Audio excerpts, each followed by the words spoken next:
Welcome back. I'm back. For those of you who are in America, things just changed. And for those of you who are not, also things changed because, well, America is America first. Now, to start this, I will say that I am not a Trump supporter, neither a Kamala supporter.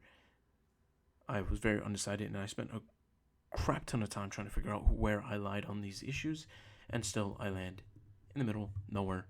Kind of easy to do, not nuanced as a Muslim because of Palestine and that sort of stuff.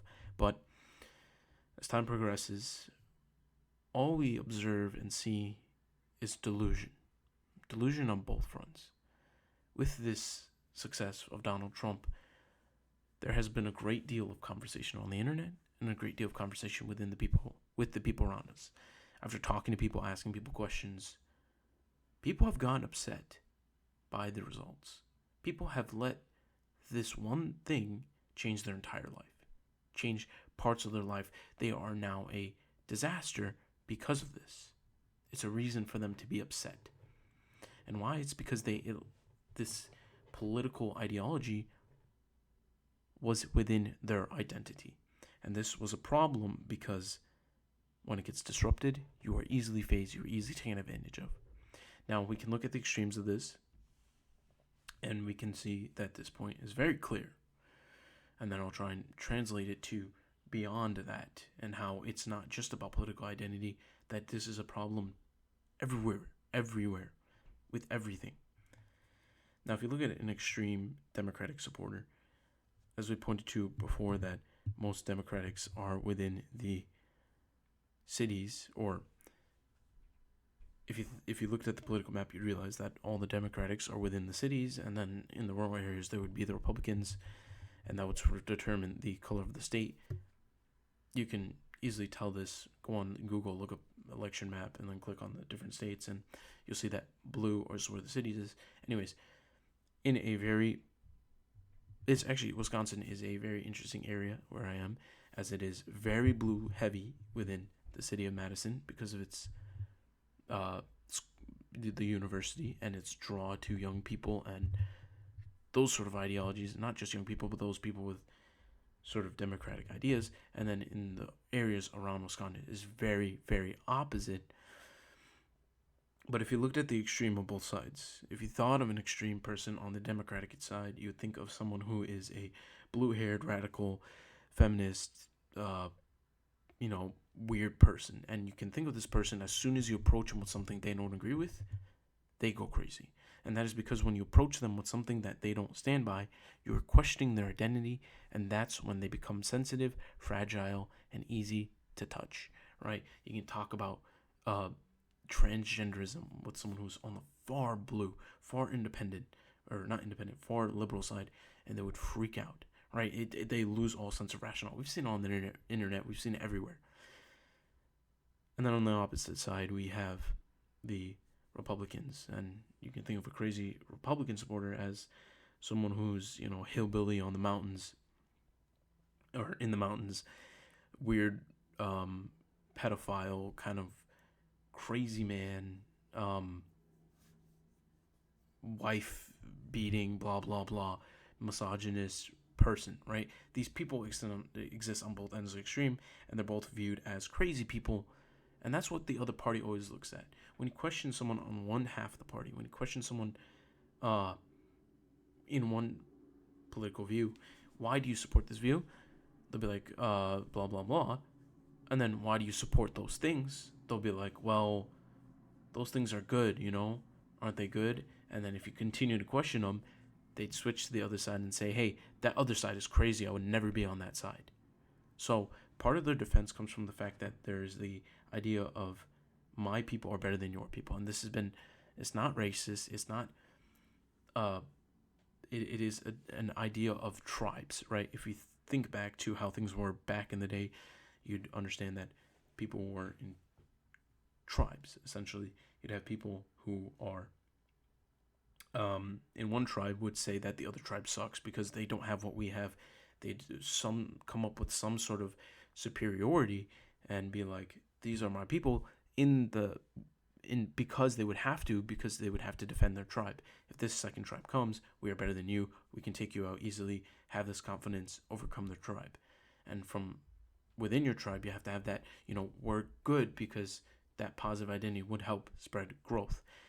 This evolutionary idea has become destructive because we have now come up with random buzzwords like he's racist, he's misogynist, he's this, he's that, they're that, she's that, because this person who rejects our opinions are not of our people, and thus they are bad, right? And one party will say that they're more extreme and more racist and prejudiced than the other, and then the other one will say the same thing about the other. This is a big problem, and is dividing the country. And you can't say one party is better than the other because one party does this less than the other. They both do it. And most of us sit in the middle and realize this is just nonsense. So now that we understand that this comes from the lack of understanding of one's identity, and they place it within the political sphere, and whenever they get that question, they are unable to defend it. And if they are, it's because of some self-built reason. It's something they grew up with. It's something they understood. It's something that was put into them from a young age. This sort of molding, right? And this has become very problematic.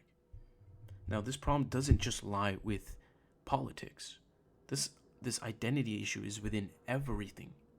It is within every aspect of our life. We identify with that thing you watch on YouTube. I am this kind of person because I watch this thing.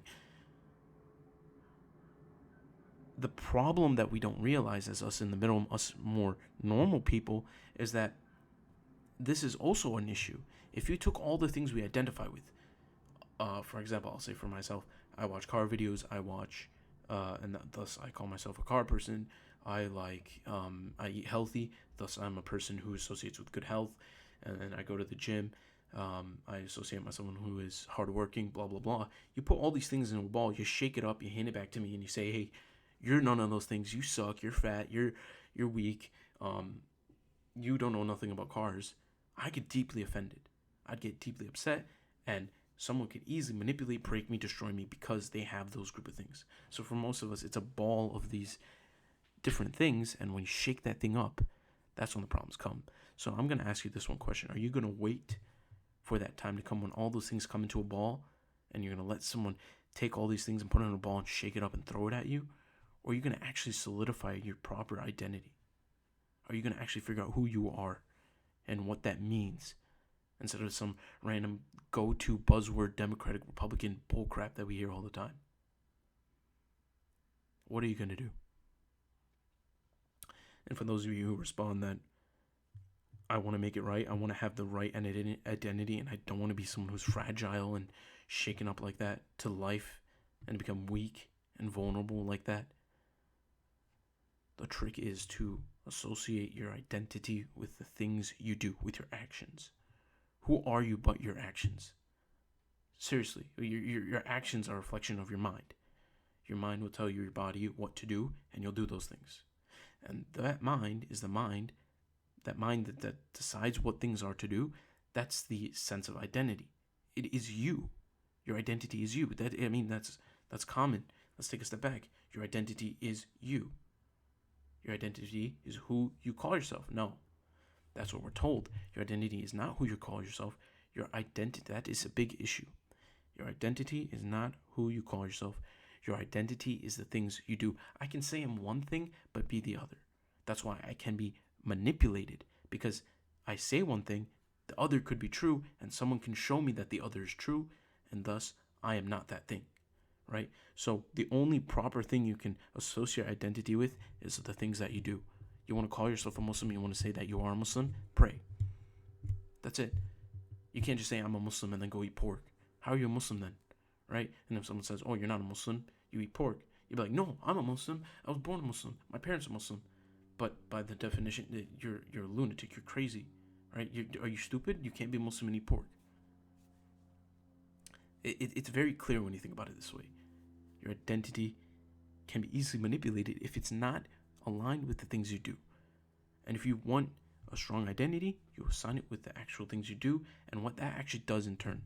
If I spend 8 hours a day scrolling on my phone, I have to then identify myself as someone who is a scroller. And if you are rational at that point and you are critical of yourself at that point, you realize that this problem is true. I am that, and I need to not be that. So the only way of not being that is not doing that. It's a very root, fundamental way of doing things. You have to build this identity that is surrounded by good things that you do. And the only way of doing that is actually doing good things. It's just a whole process you have to understand and get this stupid idea. I identify as a Khoja, blah, blah, blah, blah, blah, Muslim, blah, blah, blah. Okay, Muslim is a good part. But I identify as a right-leaning or a football fan. I identify as a Viking or a patriot, right? Get these stupid team identities out of your head, right? Because that's just another example of that. Just because you're not some sort of extreme and it's not easy to tell that you are part of some sort of idea doesn't mean that you aren't. I can easily control you, manipulate you if I bring up the right things. So be a person who is correctly aligned with their identity, and that will in turn help you make better decisions and build a stronger identity. Set your identity with the things you do, not with the things that you believe you are. So to that I say good luck and take care.